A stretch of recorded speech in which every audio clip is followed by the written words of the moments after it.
కేబినెట్లో విస్తృతంగా అనేక అంశాల మీద చర్చించి కేబినెట్ ఆమోదం తెలపడం జరిగింది. మొదటిగా ఏదైతే కేరళలో గడిచిన కొద్ది రోజుల క్రితం ఈ దేశంలో ఏనాడు జరగనంత విపత్తు వాయనాడు జిల్లాలో జరిగిందో దానికి కేబినెట్ అంతా ప్రగాఢ సానుభూతిని దిగ్భ్రాంతిని తెలియజేయటం జరిగింది.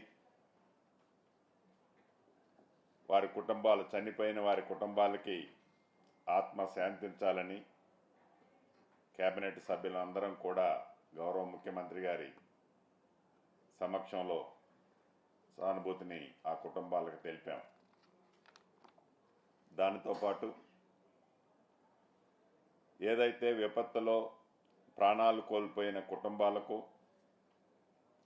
దెబ్బతిన్న కుటుంబాలకు, అనేక రంగాలుగా ఆస్తి నష్టం ఇతరత్రా ఏదైతే జరిగిందో ఆ కుటుంబాలకి ఈ రాష్ట్ర ప్రభుత్వ పక్షాన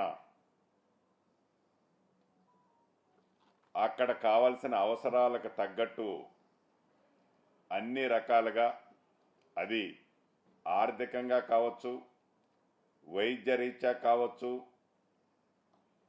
విపత్తును ఎదుర్కొనే దాంట్లో మ్యాన్ పవర్ కానీ, మిషనరీ కానీ, ఇతరత్రా ఏదైతే రిక్వైర్మెంట్ ఉందో వాటన్నిటినీ ఈ రాష్ట్ర ప్రభుత్వ పక్షాన అక్కడ చీఫ్ సెక్రటరీ గారితో మిగతా ముఖ్యులతో మాట్లాడి తప్పకుండా ఈ ప్రభుత్వం నుంచి సహాయ సహకారాలు అందిస్తుంది అని మీ ద్వారా ఆ విపత్తులో చిక్కుకున్న ప్రతి ఒక్కరికి తెలియజేయటం జరుగుతుంది.